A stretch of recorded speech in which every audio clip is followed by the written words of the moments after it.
Hi friends, welcome to another video, and today I am going to be showing you how I make chicken stock, chicken broth in the Instant Pot. I do this a whole bunch of other ways. I couldn't even tell you the last time I bought a carton of chicken stock. I'll take that back. I do get beef broth occasionally for a couple like beef stew recipes and things like that. I don't get enough beef bones to make a beef broth, so I do buy this one, but I haven't bought chicken broth or chicken bouillon in years because it's so easy to make yourself. I get butcher box meat. I've talked about this. We've done butcher box now for like 5 years or something like that, and I like to get I get the smaller selection one, and I try to get big roasts in those, and then I do like smaller things like ground beef and chicken breast and the add-ins, if that makes any sense. If anybody wants to see how I do my butcher box, let me know. I'll do a whole video on it. But anyway, so I try to get the whole chickens in the box at least once per box. I get the box like every other month, and then in the summer months I skip it. That's just me because it's too hot and I don't want to deal with it, and I've had some issues in the past. So I try to bulk up on my meat from butcher box in the winter when it's already cold here in Virginia. Anyway, I get the whole chickens, and I've been getting the whole chickens, and I have been behind in cooking them. So I am doing freezer meal Fridays every Friday this month. It's an open collab if you want to do freezer meal video, and then let me know. I have a whole nother little like announcement vlog. It's like 2 minutes long. I'll put it at the end of this video if you want to know the details to that. But I'm trying to make room in my freezer for those. I have a stand-up freezer, which is pretty much all meat, as crazy as that sounds. And then we call it the beer fridge. It's an extra refrigerator that just has followed us around as we've moved, and we keep things like soda. We used to keep beer in it. We don't really drink that much anymore. But that has like a small freezer up the top, and I have stuff in there, and I have stuff in the freezer in here. We were actually talking about possibly getting rid of the refrigerator and getting just a full freezer. That would be so helpful, especially for the freezer meals, because right now I'm trying to find places to like shove them, if that makes sense, while eating up big things. I have 4 whole chickens and a whole turkey right now in that beer fridge freezer. So I'm trying to eat through those. So we had one this week. I forgot how easy it is. I didn't film it. I should have. I do the whole thing I do it a whole bunch of different ways. One of my favorite ways is just do it in the Instant Pot. You thaw it completely. You get all the, butcher box has like the bag of the guts inside. Pull all that out, season it with whatever you want. I put it in the Instant Pot with a cup of water, and it's 20 pounds. It's 20 minutes plus 1 minute for every pound that your bird is. So my bird was 4.18, so I just counted that as 4 pounds. So I did it for 24 minutes, and I let it natural pressure release for probably about an hour. I kind of always set it early and then just forget about it. Pulled it out, the meat falls off the bone. It's delicious. So speaking of that, I pulled apart, me and Matt ate it. Paul's been sick, so he didn't really eat anything. I pulled all the meat off, have it in the zip top. That's gonna be for dinner. And then in this guy is all of the carcass and even the fat and everything. And actually the broth that it made from just cooking has completely gelatinized at the bottom, which is perfect. I do this a couple ways. So sometimes after we fix dinner, I pick apart the meat like this. I fill this up with water, and I put it on the slow cooker setting on my Instant Pot, and I just let it go for like, until I remember the next day, like 12 plus hours on low. That's one way I do it. Some days I don't feel like doing that, or I know I won't feel like dealing with it the next day. So I will just take the carcass part and put it in a Ziploc bag and throw it in the freezer. And then from frozen, I'll do what I'm doing now. I have I don't remember what quarts this is. This is the middle size one that everybody has. I do have one larger, and I use that for if I have 2 birds, or if I have the turkey carcass fits in there pretty well. I should stop saying carcass. That's really gross. Bones, turkey bones fit really nice in that one. So it does make really good stock, but you can make it quicker if you don't have 12 plus hours, which is what we're gonna do now. And then I'm just gonna use the broth, and dinner we're gonna make soup. I'm gonna make a super fast chicken noodle soup with Reames noodles that I have in the freezer that really need to go. We're using up this bird that needs to go. I'm not putting chicken stock back in the freezer, which is a plus. So anyway, I have the bird in here with all the guts and stuff, and I'm just gonna put that in the Instant Pot. And if you do it just like this, that is broth. I will write down here if I am wrong. If it's just bones, it's broth. If you add stuff to it, like I'm going to, it's stock. So what I'm going to do is, this is my bag. I've done videos before where I veggie chop always onion, celery, carrots, and I keep those in 3 separate bags in my freezer. Sometimes I get creative and combine all 3, so when I make soup, it's even easier. I just grab like 2 cups of the mix to do in soup. I don't have that done.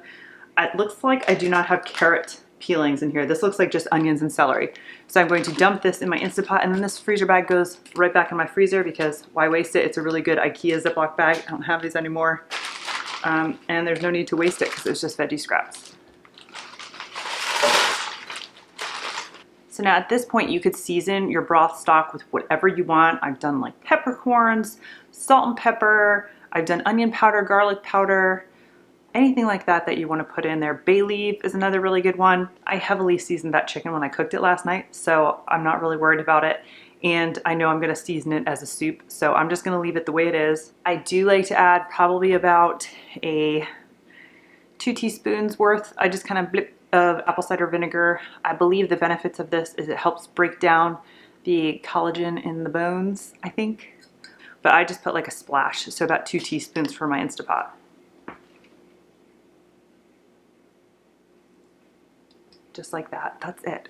Now I'm just gonna top it off water to the fill line, and then we're gonna cook this baby on high pressure for, I mean, really, you can't overcook this. So I think I usually do it at like 90 minutes, and it's almost 3 o'clock now. I probably won't even make dinner till 5 o'clock, so I'm gonna let it go for 90 minutes, high pressure. I'm just gonna leave it and let it sit there. It probably isn't coming up very well, but the max fill line is like right here. So I'm just gonna fill this up with regular old tap water for me, all the way up to that line.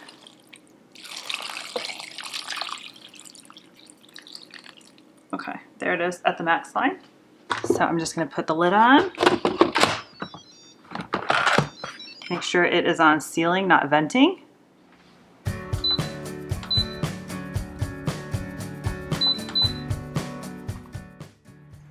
Okay, so after a while, the stock was done, and I'm just taking a 2-cup measure here, pulling some out and putting it into my OXO Good Grips gravy separator. I love this thing. The fat floats to the top, and then I can pour out just the stock from the bottom, and I don't get greasy stock.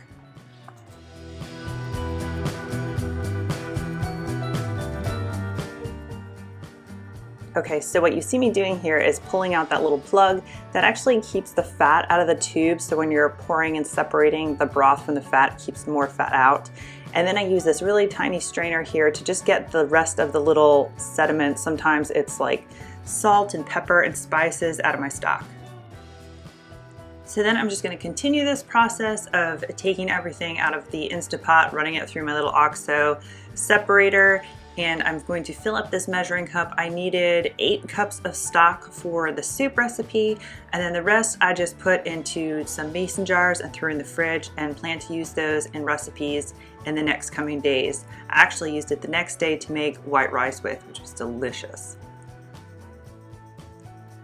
So I just wanted to show you one more thing. So for the really big solid things, you see I have a bowl, and I actually just have my Instant Pot steamer basket on top, and I am pulling out just the big solids here and let that kind of drain, and whatever's left in that bowl I will just dump in the separator. I know there are tons of ways to strain out stock. This was just the lazy way I felt like doing today because everything I'm using fits in my dishwasher. Sometimes I'll grab another big bowl and just dump everything through a large strainer and do it that way, but I just did not feel like the cleanup, so I was doing it this way.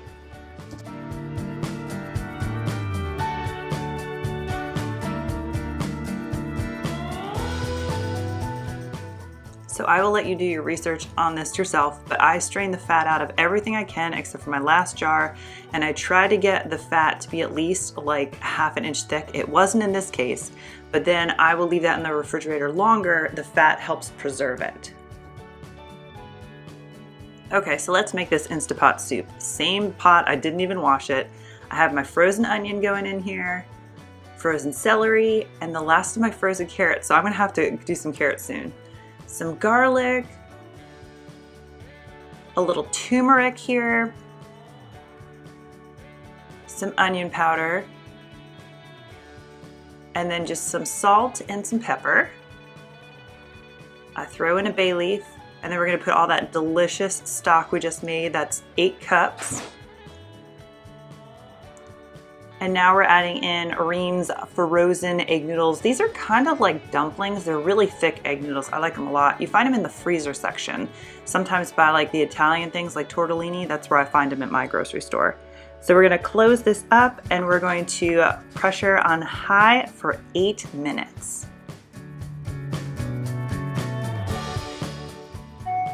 So after my 8 minutes, I did a quick pressure release. Be careful, it was hot, it was spitting at me. I just gave it a quick mix, and I then am going to add in that pulled chicken that I did last night. I just didn't want it to cook the whole time. It was already cooked through. I just needed to heat it. And just by sitting there for a few moments, it heated through. And then this is not in the recipe, but I thought it sounded good and I had it. So I added probably about, I would say, 1/2 cup to 3/4 of a cup of heavy whipping cream. Again, not in the recipe, but it was delicious.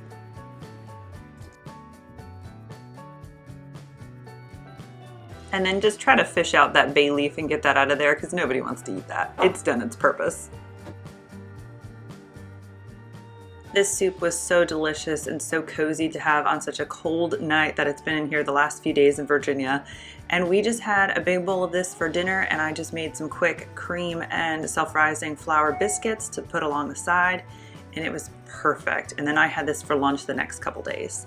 If you give this recipe a try, let me know in the comments. I'd love it if you'd subscribe if you haven't already. Give this video a thumbs up, and I'll see you next time. Thanks.